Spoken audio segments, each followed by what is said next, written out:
రైతుల గురించి మాట్లాడారు. ఇవాళ కాంగ్రెస్ పార్టీ రైతులకు ఏదో మేము మేలు చేస్తామని మాట్లాడారు. మీరు మేలు కాదు కదా, మీరు వచ్చిన ఈ 2 నెలల కాలంలో రైతులకు తీవ్రమైనటువంటి అన్యాయం చేశారు. రైతులకు ఇచ్చిన ప్రతి మాట కాంగ్రెస్ పార్టీ తప్పింది.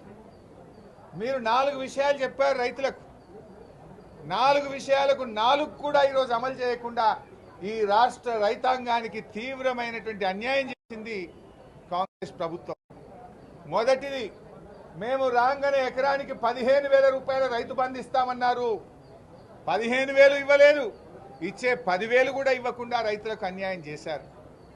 రెండవది, డిసెంబర్ 9వ తేదీ 2 లక్షల రుణమాఫీ చేస్తామని బ్యాంకులకు వెళ్ళండి, డబ్బులు తెచ్చుకోండి అని చెప్పారు.